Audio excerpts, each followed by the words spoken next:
Master Coach Apostle Courtney McLean and Business Coach Zidane Sinister are powered up to share their expertise on the business end. But don't forget to tell a friend or a colleague, and of course have your tools on hand, your notebook and your pen. Classes are in session every Tuesday, 3:30 on Gospel JA for the business end. Master Coach Apostle Courtney McLean and Business Coach Zidane Sinister await you. Welcome to another episode of The Business End. And we are here today to talk about cars and business of cars. But before we do so, remind you what the business end is about. Business end is about providing real and practical solutions to persons who are desirous of getting into business and persons who are actually in business and want to make that step to the next step, branching out, improving their business. And the business end is here to provide principles for you in order for you to make that journey. Today we have in studio a seasoned entrepreneur, somebody who has been in the car and auto business for over 20 years. We have Mr. Raymond Emmons of the R.C.H. Auto Parts Limited. Over 20 years of experience in auto parts and car sales. He was a graduate of the Jamaica German Automotive School, popularly known as the German School. He is also certified automotive technician. He is also a trained motor vehicle assessor. So we have with us Mr. Raymond Emmons. Welcome to the business end, sir. Good afternoon, and thank you very much for having me, Mr. Sinister. It is my pleasure to be in Gospel JA. It is so good to be in a place where God is the head of it, and God is the head of my business and my life. So it's very good to be here, and I'm honored. That is wonderful to hear that God is at the center of your life. And so too, there are many others out there in which God is at the center and God's at the center of their business. And this is the reason why we decided to do the business end, to ensure that we provide kingdom persons with the kingdom principles in order to bring their business forward. But we started here though. Who is R.C.H. Auto Parts Limited and what do you offer? Okay. R.C.H. Auto Parts Limited is the vision of two childhood friends, starting out from the younger days from we were a child. Young boys growing up from the age of about 9. We have a passion for cars. We have the love for cars. It's like when we were coming from primary school, you used to pass the cars on the road and you used to say, my car, red car, my car, blue car, your car. So it's the love for car, and that love transcends when we move on from primary school to high school. Our practical of choice was the automotive practice. So we do the automotive technology from high school, and then from high school it transcends into the work era where we move on to the auto apprentice in the workshop, and then from that to joggers. So it transcends from a childhood love for cars to a lover's man for cars. So it's cars as childhood and love for cars as man. So it's the price of cars, love, but the price dearer when you're a man. So you love cars as toys. Yes. And then when you're an adult now, the toys get dearer. So it's a love for cars. Okay, but let me ask you though. So what do you offer to your clients? What specifically do you offer to your clients? Well, R.C.H. is known for offering high quality used Japanese parts. Yes. And those parts include like body parts for Toyota, Nissan, Mitsubishi, Honda, Suzuki, a wide range of Japanese parts. So, yes. For example, those body parts include like bonnet, fenders, bumpers, yes. headlights, taillights, mirrors, and we also offer engines and transmissions. So we offer a variety of engines for the different type of vehicle. And also we offer engines for those people who do like performance racing. Yes. So example, if you have a fast Subaru and you want a EJ20 turbo or EJ25 turbo, you can rock an R.C.H. because we can supply that. And if you're in the Toyota market, we can supply like a 1JZ turbo or a 2JZ turbo. That is the engine of choice for persons who do racing. So we cater to the persons who do racing, we cater to the taxi driver, we cater to the regular person. And we also supply like front-end parts. Our roads are common with potholes, so we offer front-end parts like your shocks, your control arms, and your strut. Those are the ones that keep you stable on the road. And we also offer things like, in addition to those parts, and so we offer like tinting for your vehicle. So if you want to beat the sun and make the inside of your vehicle cooler, we offer tinting. And we also offer vehicle sales too. So if you want the car itself, we sell the car. So we not only sell the parts, but we sell the car. And also, when we sell the car, we always impound on our customer to protect your car. It's an investment. So part of that protection, we offer like alarms, the alarm system, and we offer the tracking system. So we give you like a comprehensive service. We don't just encourage you to buy a car, but encourage you to secure your purchase because it's a lifetime investment. So, in other words, that that full sum view is that you offer everything to do with cars to your customers. To our customers, yes. You know what I always wanted to find out in this car business? You sell all those things, right? Yes. When you're doing your inventory, how do you keep stock of all those accessories, parts, and engines and stuff like that? How do you get a stock of all those things? Well, from our experience, our inventories are based upon like the type of parts that we are shelving. So, for example, if we are shelving like doors, we'd shelf them like the type of vehicles. So, for example, we use like the chassis numbers for the car for a Toyota. So, you say, for example, like a Toyota Corolla. You say like a A100. That would be a Corolla where you start from 1991 and it goes up to 1995.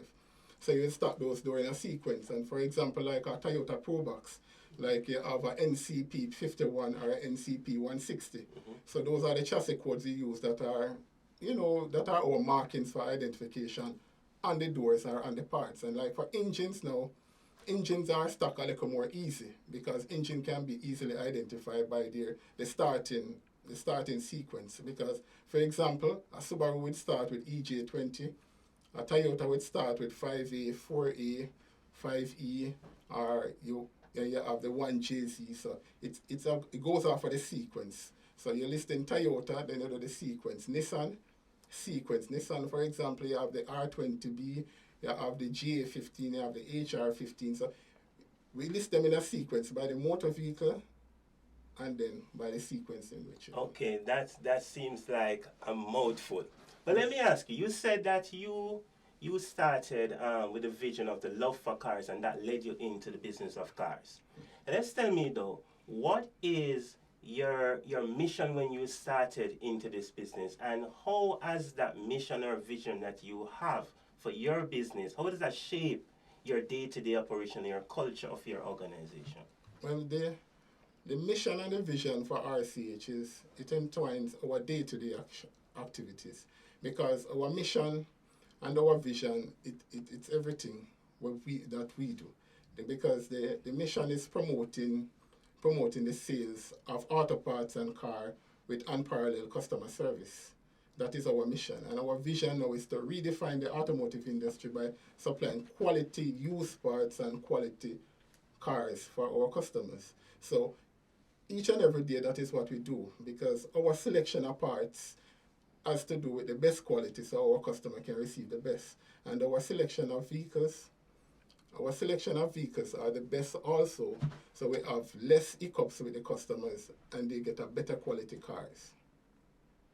Okay, so you have taken your vision and your mission and make it your daily routine and daily culture so that we're able to assist each and every stakeholder within your business to sort of see themselves in the vision statement, see themselves inside the actual vision statement so they can see their job and their role in advancing the company forward. Now, a lot of times persons start businesses, viewers and listeners, and they have their mission statement and they have their vision statement. But many of us don't see the individual roles into those mission statements. We don't see the individual roles into the vision statement. See your role and see how it fits inside those mission statements. See your role and see how it fits inside your vision statement. And you will see that result, you will see the culture being formed, and you will see the strategies and those hard-working persons moving towards in one goal, in one accord, in one alignment to ensure that the business reach those goals and those strategies. See yourselves, see your role in the vision and mission statement. Yes, so you are a part of a larger integrative process, right? You persons get the parts, persons buy the parts, persons get the car fixed, but you are just the person who supplies it, right? Yes. Correct? So you are part of this integrative process.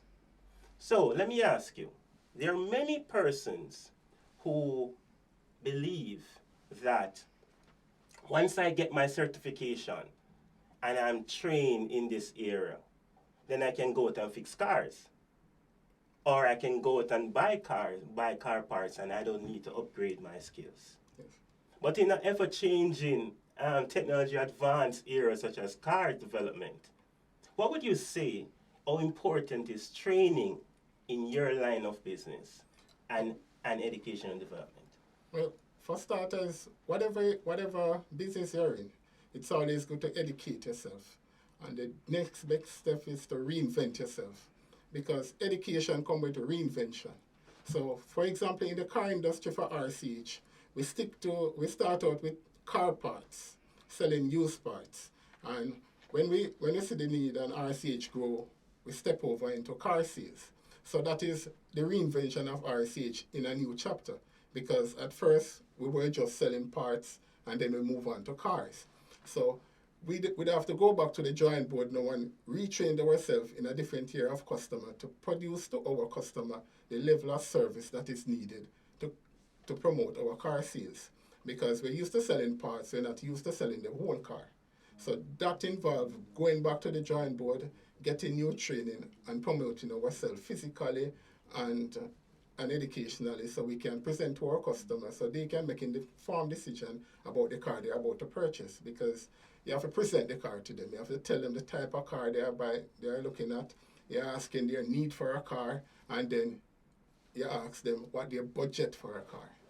Was there a reason why you pivot into car sales away from car parts?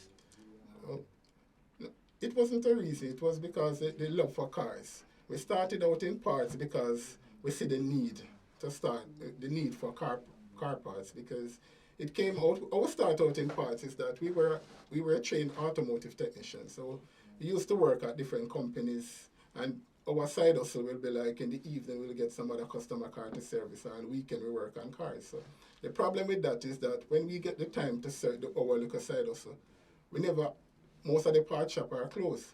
So what me and my business partner, Mr. Charles, decided to do is that what we'll buy like a case of oil filter, air filter, and then we'll sell to the customer. So that will reduce our downtime. For example, when you're doing a service after work and the place are closed, you still can facilitate your service. So that is how we get involved in the part selling.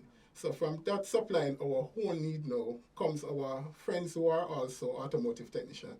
They began to call on us and ask us, sell us some oil where you have them, and tomorrow you can restock yourself. You know, do nothing tonight with it.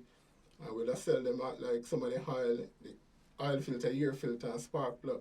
So over the years, the need grows, because from them asking for one stuff, them start request stuff, and a day you know, until they say them are going to need it in the night, or need it the next day or over the weekend. So that's how the whole idea of selling parts start up with R.C.H. for me and Mr. Charles Henry. And when we into parts now and we see parts growing and we outgrow parts, we say, all right, it was my idea to branch in cars, because I was in the motor vehicle assessor, so we get a more rounded knowledge of the whole car business. So we branch over into cars, and we started out with just one car first, and from that one car we carried one car first, and then the next 6 months after we carry 3, and then from there it continued to grow. And that is what brings the car sales side of R.C.H to what it is now. So you're saying then, in other words, you're saying that an opportunity presents itself for you to branch off and pivot into another business area that complements the area in which you were in. Yes. You were in auto parts, but then an opportunity presented itself because you went to further training into the motor assessment section of the field, right? Mm-hmm. And then you decided that in that opportunity present itself, you would then go into car sales. Many persons have seen the opportunity to pivot to expand their business line and not seize that opportunity. Today, I'm imploring all business persons to look around in your environment, look around in your business, look at the business lines that can be complemented to your business line and pivot into that business line so that you have multiple streams of income for your business. Now, it's a well-known sentiment in the car repairs and auto parts business that you have some mechanics who take advantage of their clients. What I want to find out is, how does that sentiment affect your business, whether it be positive or negative, and what have you done to alleviate some of the fears of those clients or potential customers? Well, when you think about that sentiment, first we have to adjust it from a different our perspective, because we're an automotive company that has the experience and the expertise when it comes to dealing with both the mechanics, the owners of the vehicle, and other customers alike. Because when we deal with the mechanic, we don't just take one sentiment from the mechanic or one diagnosis from the mechanic. Most of the time, we give them our knowledge too. So for example, if a mechanic come and say, or the customer is the first to come and say, my mechanic said to buy this parts, because that is the problem. So we use our knowledge that we garner over the years now. We inquire of the customer on more than one occasion, what is the problem you're having with your car? And for example, they say, all right, this morning I drive the car and it was bucking or shutting off. And the mechanic says, for example, is a coil. We say, yes, a coil can cause it, but did you check the coil before you purchase? Because checking, that narrows down the problem. So we can tell them other thing that can cause it to buck. You say, for example, the gas pump can cause it to buck too, or the filter. So you have to bear in mind that it's not one item on the car that can. The mechanic also, they are knowledgeable. So they too can tell us that we check before we buy also, because you would say, all right, I check the coil and I see where the defect is on the coil. And we say, okay. So we try to help them to mitigate the problem before selling the parts. Because it's not about just selling the parts, but it's having satisfied customer at the end of a transaction. Because once the customer is satisfied, they can recommend their friend and their family to do business with us. Okay, so what this highlights, ladies and gentlemen, or listeners and viewers, is that when you are in a business, do not view your business as a standalone business. Your business is a part of an integrative system where if there's a negative sentiment that is tied to a business that is complementary to yours, it may in the long run affect your business and your clientele. So you are to put in preventive measures in place, strategic measures in place to ensure that your business do not suffer because of the linkages to another business sector. You must look on your business at a wholesome view within inside the economy so that you're able to weather the storm and address those particular problems. Now, what are some of the challenges that you would have encountered in business and how would you have dealt with them? Well, over the years, some of the challenges we have is we have some financial challenge like any other company. You have the high tides and the low tides. So as a business person now, me and my business partner, Mr. Henry, we have to sit down and come up with creative ideas to weather the storm. One of the most influential storm we got through was COVID, because COVID affects us enormously, because COVID shut down the supply chain, because we got used parts out of Japan, and during COVID, there was no shipment. So in that time now, we'd have to kind of reinvent ourselves. So what we'd have to do, we'd have to take a different approach. So in order of sitting down and waiting, we move and we head to Japan. So we head to Japan and try to sort out things on our own instead of waiting on things to come back to us. So we take this initiative and went to Japan and try and sort out things for ourselves as soon as we get the green light, because they too did have a travel restriction. So as soon as we get the green light, we take the initiative and we move straight into Japan and we try to get our stuff in order, get our supplies back, get our stock back in order so we can supply our customer. So you went into China to solve your supply chain issues by flying there physically, to look into the manufacturer's eyes, to look into your supply chain and trying to solve it physically by yourself. No, tell me, what about the wins? What about the wins that you would have had in business? The wins, one of the biggest wins I can think of in business is a satisfied customer. When you can hear the referral from somebody you don't know, they come up and say, Mr. Hemmings, my sister buy a car from you and she's satisfied with the car she get. Or you see a taxi man on the road and you say, Mr. Hemmings, maybe I want transmission from you last year and it's still a go on good, you know. Those are the satisfied customer that make you feel good. That is a reward you get. That is like a reward in itself because you feel comfortable to know that what you have supplied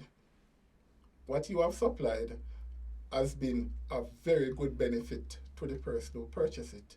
And that is one of the biggest win customer satisfaction, and that leads to referrals. Mighty, that's a big point. Now, is there any other advice you want to give to our listeners and viewers? Now, one of the advice I'd like to give to persons who are thinking of going into business is that take the time to study, understand, and garner all of the knowledge about what you're entering into. Because once business is not, I go in ahead today, if you now work, me quit tomorrow. That wouldn't be business. Business is you have to have a stick-to-itiveness. So if you're going into business, take the time to research what you're going into, educate yourself. Some of the time we need to relearn. And sometimes that's the biggest challenge too, because we say we know it all already. So we have to take the initiative for relearn. So once you're going into business, you have to relearn, because being in business is different from being employed. Could you expound on that last point for us? Being in business is different from being employed. What do you mean by that? Okay. What I mean by that is that being in business, you get the opportunity to make the decision. You are the one where the buck stops. For example, if you're working for a company, for example, and you're a traveling officer, like, you depend on the company to supply your work. So if you don't get any work, you can talk to the manager and say, I'm not getting any work, what is wrong? But when you're the owner for the company, you have to go out there and create the work. So when you don't have any sale, you have to find a way to reinvent yourself. For example, when you look and say, for example, the cars on the road are changing. So we have a change in a car. For example, the 90s car and the early 2000 car, those cars are phasing out. So if you continue to stock parts for those units, your sale will dwindle down because the demand for those are not there anymore. So what you have to do, you have to keep abreast with the vehicles that are on the road. The majority of the vehicles that are on the road, so you stock for them so you can keep up your sales. And it's likewise for cars too.